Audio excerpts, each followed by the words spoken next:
Bonjour à toutes et à tous, bienvenue dans ce 5e épisode sur la création d'un TPS dans Unreal Engine 4. Aujourd'hui, on va continuer tout ce qui est sur la partie des animations avec les armes.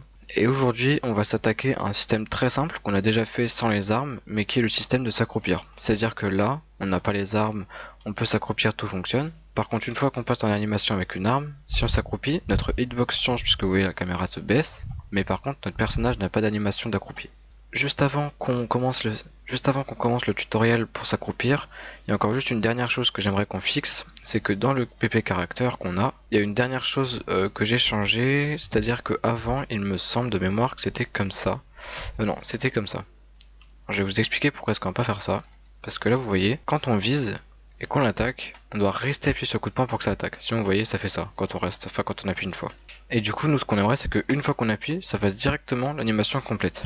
Et pour faire ça, il faut simplement lui dire qu'on lui met un délai de 1 seconde, donc jusqu'à la fin de l'animation. Et une fois que le délai d'une seconde est passé, dans ce cas-là, on dit qu'on n'est plus en train d'attaquer. Du coup, grâce à ce petit code, ça va faire tout simplement que quand on vise, on appuie une fois, ça attaque. Et voilà, et après on revient dans l'animation de base. Alors je connais pas exactement le temps de l'animation, mais vous pouvez l'adapter par rapport à votre animation.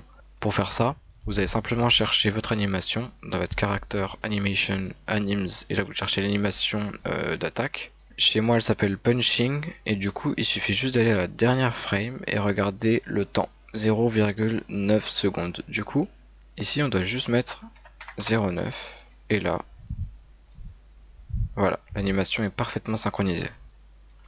Voilà, c'était juste une petite chose à régler avant qu'on puisse commencer le tutoriel, et du coup maintenant qu'on est prêt, on va pouvoir commencer. Donc première chose à faire, ça va être de nouveau créer un blend space tout simplement. On va aller dans le dossier blend space et de nouveau créer un blend space qui va s'appeler du coup, encore une fois pour le personnage évidemment, BS1D underscore character character underscore crouch assault rifle. On double-clique, on va rentrer les valeurs minimum et maximum, on change le nom de l'axe, ça on peut le mettre à 1, étant donné que là on va simplement chercher crouch dans la barre de recherche, et j'avoue que je sais plus exactement lesquelles c'est, mais je pense que ça doit être ça, ouais c'est celle-ci, et la deuxième ça doit être celle-ci, exactement. Je change directement le interpolation time à 0,2, c'est un réflexe que j'ai, que je fais souvent, donc voilà, vous n'êtes pas obligé encore une fois, hein, mais moi je trouve ça plus logique. Ensuite, on va pouvoir retourner dans notre anim blueprint, donc celui de quand on a une arme évidemment. Et là, dans le aiming, on le décale un petit peu et on va de nouveau chercher un crouch. Pareil, on revient en arrière, on remet la variable et là on va chercher is crouching. Ici, c'est le cas et ici, ça ne l'est plus.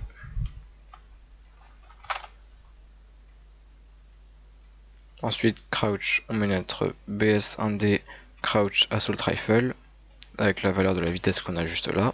Et là, du coup, quand on appuie sur crouch, on passe effectivement en animation accroupie. Donc c'est ce qu'on veut. Et ici, on a juste une dernière chose à faire. On peut le faire depuis ici. Get crouch. D'ailleurs, juste petite précision, crouched, get is crouched, là ça va juste être la variable de Unreal et en fait ça marcherait techniquement puisque ça nous dit quand le personnage est en position accroupie, donc que la hitbox a changé comme on lui a déjà dit de le faire. Dans ce cas-là, alors ça nous définit cette variable en fonction. Donc en soi, on n'avait pas tellement besoin de créer une variable, mais je préfère, c'est plus logique que de prendre des variables déjà toutes faites. Personnellement, je préfère faire avec mes propres variables, mais sachez que ça fonctionne aussi. On relie le isCrouching et on est bon.